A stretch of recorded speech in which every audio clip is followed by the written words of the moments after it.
Hey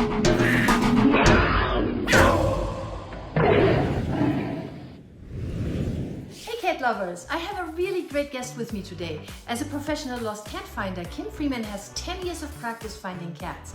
She combines missing persons profiling with tracking bird language and the science of lost cat behavior, and has been deemed the world expert in lost cat recovery, solving cases in 48 states and 23 countries.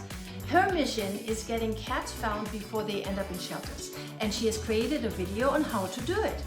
Her online lost cat kit lays out strategies for various scenarios and cat types with a video tutorial on how to use key cat recovery gear. This means shelters can share the link with the public and owners get best practices based on science instead of myths. All right, so hi Kim. Thank you so much for having time to be with us here today. I can't wait to talk with you about this because, I mean, many people have had lost their cat at some point, and it's so hard to get them back.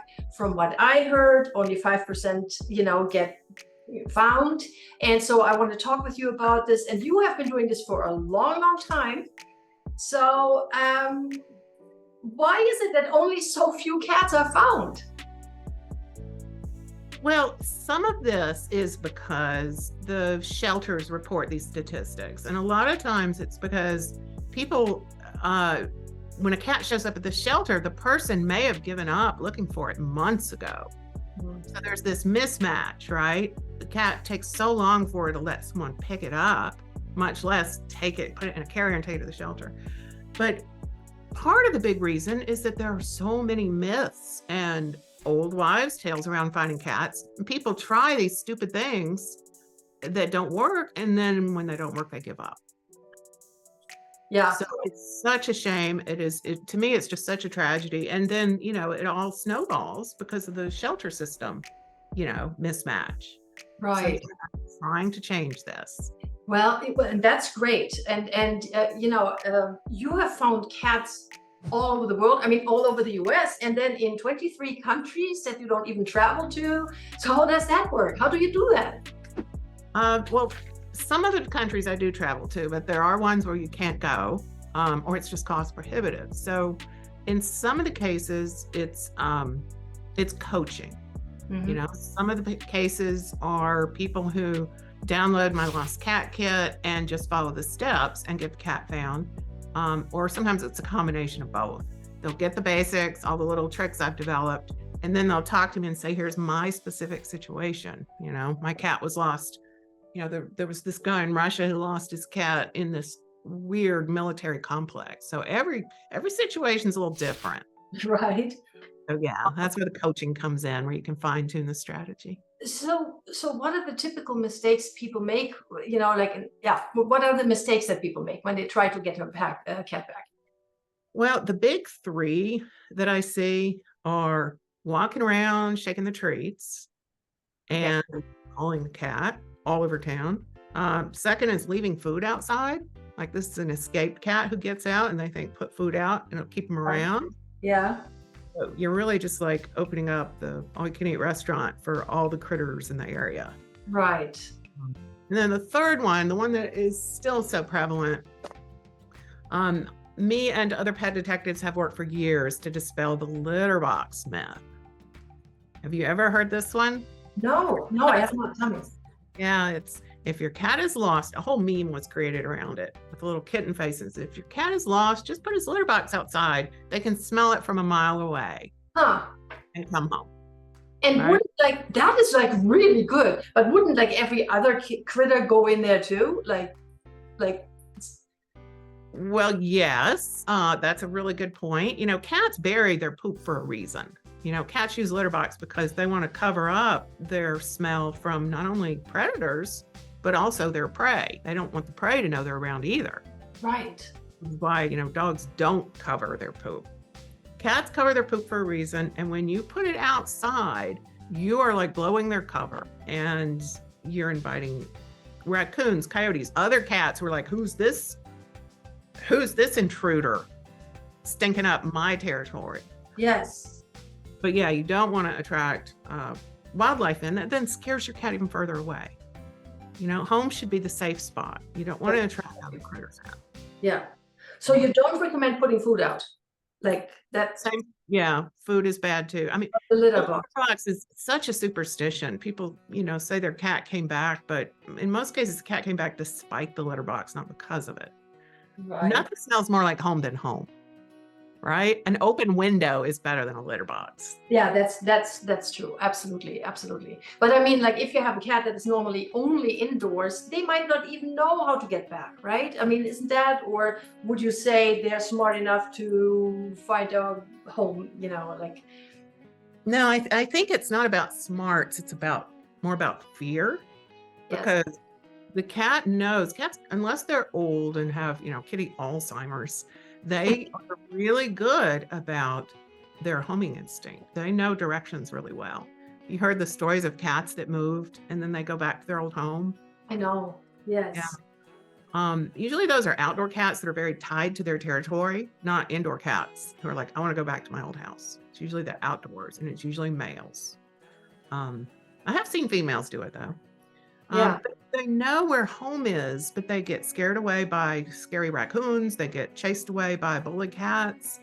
A lot of times they're just too afraid to come out. They don't know that there's not bears around every corner. Right. They just are like, I'm not used to being out here. This is really scary. What can I get underneath? Oh, We're afraid. yes. And it is scary. I mean, like where I am, we have lots of coyotes, so what do? So that's a tough situation. So you're the only one who does, you're 100% dedicated to cats. So tell me more about that and why that is important. Well, first, because cats are so important. Because cats are so awesome. But there are a lot of pet detectives. Most of them are, I would say 90% of them are focused on using dogs to find lost dogs. Right. I mean, dogs are the big thing. And, dogs are easier to find. They run out in public where people see them.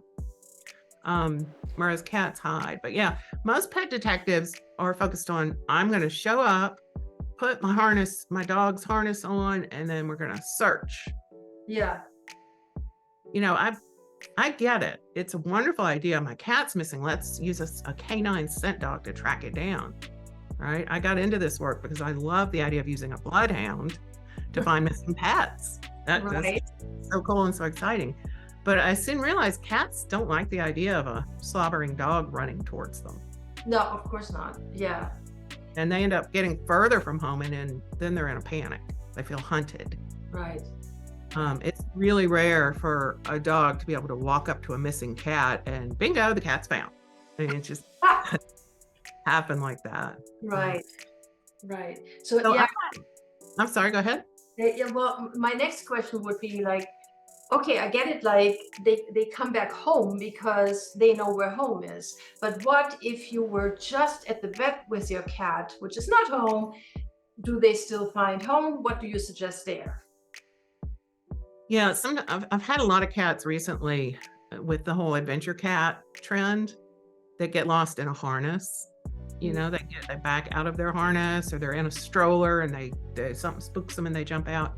So the key there is to treat the point last seen. So wherever you saw them disappear into the bushes, or wherever the accident, at the vet happened, treat that as home. Mm-hmm. So following my search guide booklet, you would just substitute wherever the cat was last seen for home, because generally they're going to stay within that area, about 300 foot radius, wherever it happened. So you want to really focus on that area and not push them out of it. Yeah, that's right. Well, and this, what you just mentioned with the collars, I mean, that's easy here. I have my cat right here. Here I have, of course, I'm using a breakaway collar, right? And that they are like easily gone, because they jump somewhere or they have a little fight, and then these breakaway collars are gone, and so is the number who to call.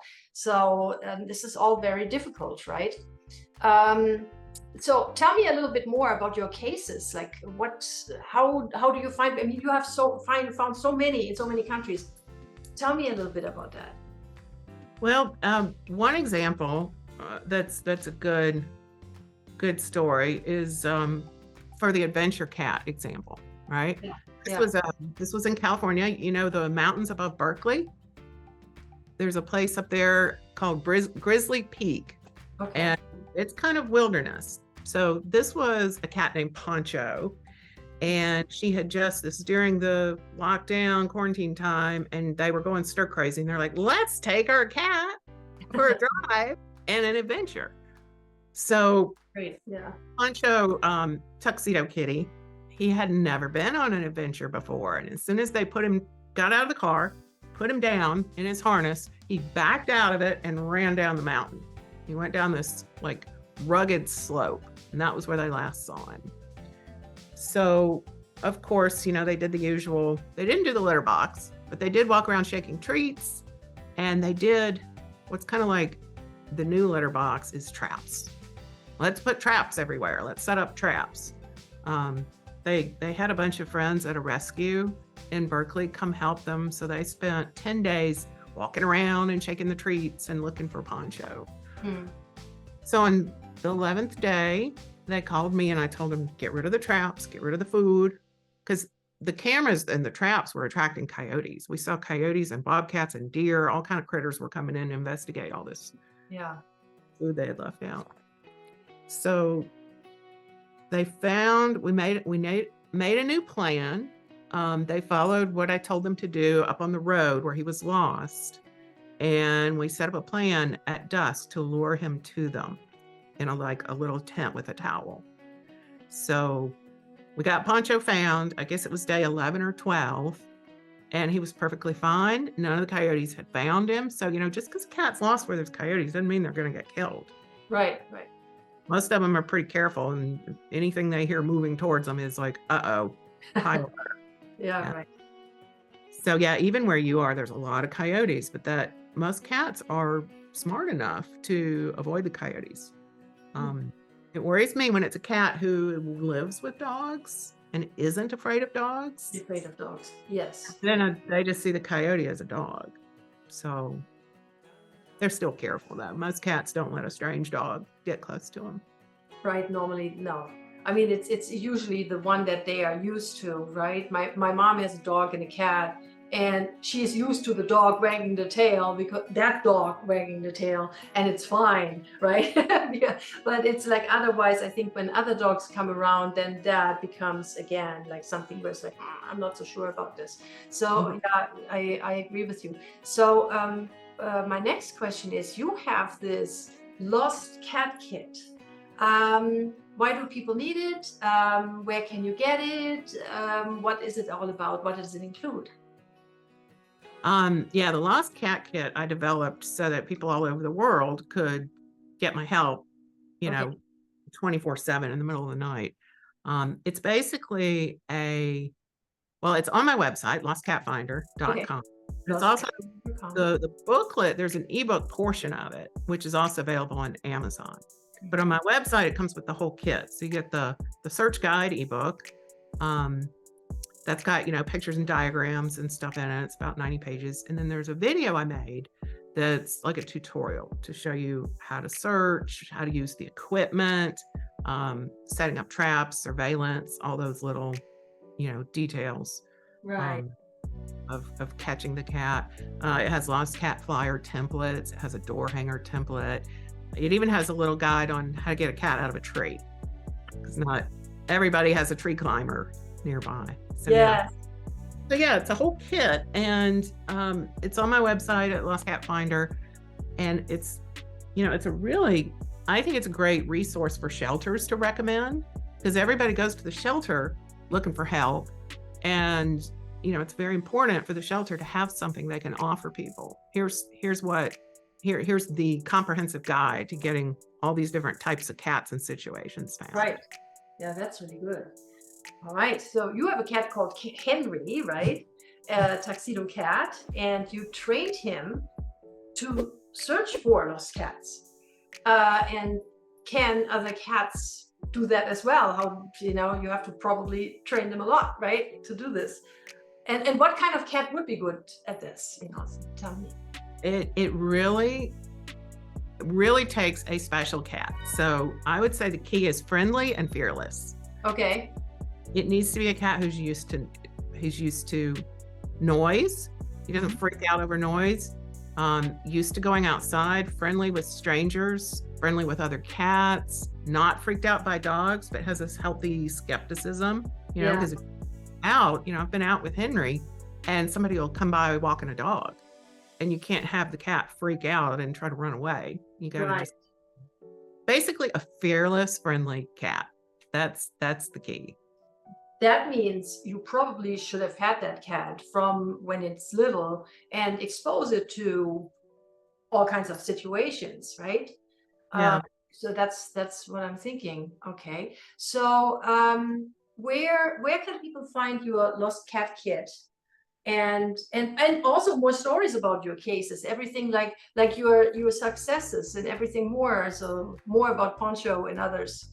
So Yeah, there's a great case about an orange kitty named Ruby, a female orange kitty, that Henry tracked. So we found her because Henry went under the car and found 3 orange hairs that solved the mystery of what happened to Ruby. So that's a really interesting case he helped solve. oh my And God. by the way, I want to say Henry I adopted from a shelter when he was 9 years old. So I met him at this event outdoors, so you could already see what his personality was like. And he was already just the perfect cat. A little cat, I guess you don't always know.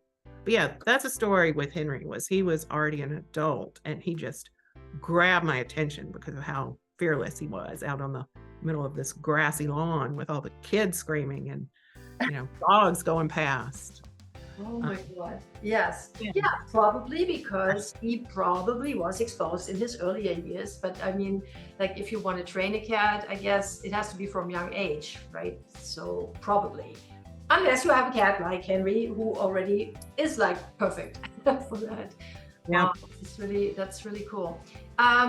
So now you have something coming up soon, like how to train your cat to track lost cats. That is coming up, right? So Yes, I'm thinking of training, if people are interested, I'm thinking of training others on how they can train their cats to yeah, that's something on plan for next spring. wow, that's awesome. I really like this. I think this is a very good idea.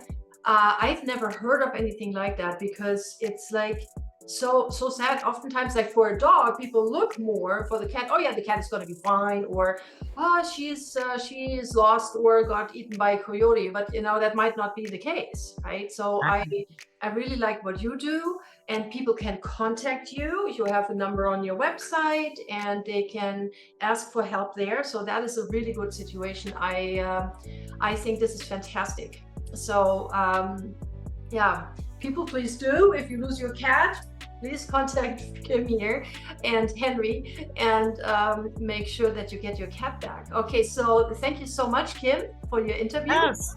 Thank you for all that you are doing, Petra. I love your YouTube channel. So many topics. Oh, thank you. That's awesome. Thank you so much. Okay. That's all for today, my wonderful cat crazy crowd. Thanks for hanging out with my cats and me today. Please subscribe and like and comment and share. And if you want to help out our channel, then become a member of Patreon or pick up some amazing cat crazy merchandise like these shoes here on my website. Until next time, stay cat crazy and don't forget, cats rule and so do you.